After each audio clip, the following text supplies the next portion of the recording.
చంద్రబాబు నాయుడు గారి మీద నమోదైన కేసులు ఏవైతే ఉంటాయో, ఇంతకుముందు ఆయన జైలుకి వెళ్ళొచ్చారు, సిఐడి కోర్టులలో ఛార్జ్ షీట్ వేసింది.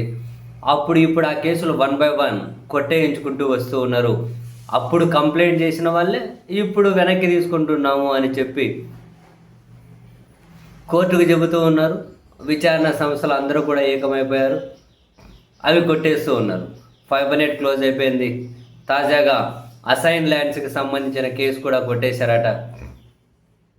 అదే ఏ కేసు కొట్టేస్తున్నారు, ఏ కారణాల చేత కొట్టేస్తున్నారు అన్నవి కూడా బయటకు క్లియర్ కట్గా తెలియడం లేదు. ఈ క్రమంలో తాజాగా కోర్టులో పొన్నవోలు సుధాకర్ రెడ్డి గారికి, మాజీ అడ్వకేట్, అదనపు అడ్వకేట్ జనరల్ అండ్ ప్రస్తుత పబ్లిక్ ప్రాసిక్యూటర్కి తీవ్ర స్థాయిలో వాగ్వాదం జరిగింది, పతాక స్థాయిలో. దేనికని? చంద్రబాబు నాయుడు గారి మీద పెట్టిన కేసులు కొట్టేస్తున్నారు. ఇదంతా అప్పుడుక ఫిర్యాదుదారులు ప్రభుత్వ ఉద్యోగులు కాబట్టి ఇప్పుడు వాళ్ళను భయపెట్టించి కేసులని వాళ్ళను ప్రలోభపెట్టి రకరకాల హింసగా గురి చేసి వాళ్ళతో కేసులు రాజీ చేయించుకుంటున్నారు. కొట్టేయించుకునేలా వాళ్ళతోనే ఇనిషియేట్ చేస్తున్నారు.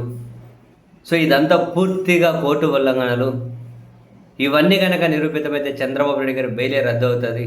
సో మీరు ఏదైనా కొట్టేసుకోండి, అయితే ఫస్ట్ ఆ సర్టిఫైడ్ కాపీలు ఇవ్వండి అని చెప్పి పొన్నవోలు సుధాకర్ రెడ్డి గారు అడగడం. అంటే చంద్రబాబు నాయుడు గారి మీద పెట్టిన కేసులు కొట్టివేస్తూ ఉత్తర్వులు ఇస్తున్నారు కదా, ఆ సర్టిఫైడ్ కాపీస్ దేని ప్రాతిపదికన కేసులు కొట్టేస్తున్నారో అవి ఇవ్వండి అని. అయితే ఆ డాక్యుమెంట్లు థర్డ్ వ్యక్తికి ఎందుకు ఇస్తాం? మూడో పర్సన్కి ఇవ్వకూడదు అని పబ్లిక్ ప్రాసిక్యూటర్, ఇవ్వచ్చు, దానికి వివిధ రకాల కోర్టు తీర్పులు ఉన్నాయని చెప్పి పొన్నవోలు సుధాకర్ రెడ్డి. థర్డ్ పార్టీకి ఇవ్వము అని అసలు ఏ కారణాలతో కేసులు కొట్టేస్తున్నారో ఆ సర్టిఫైడ్ కాపీలు కూడా ఇవ్వరట. సో పతాక స్థాయిలో గొడవ జరగడం. సరే, మీరు సర్టిఫైడ్ కాపీలు ఇవ్వము అని చెప్పి థర్డ్ పార్టీకి లిఖితపూర్వకంగా నాకు రాసివ్వండి, లిఖితపూర్వకంగా మీరు ఒక డాక్యుమెంట్ ఇవ్వండి అని పొన్నవోలు. లేదు, ఇచ్చే పరిస్థితే లేదు అని చెప్పి అటు పబ్లిక్ ప్రాసిక్యూటర్ వాళ్ళు చాలా పతాక స్థాయిలో గొడవ జరగడం, అక్కడ ఉన్న వాళ్ళు దాని ఏదో సర్దుబాటు చేయడం.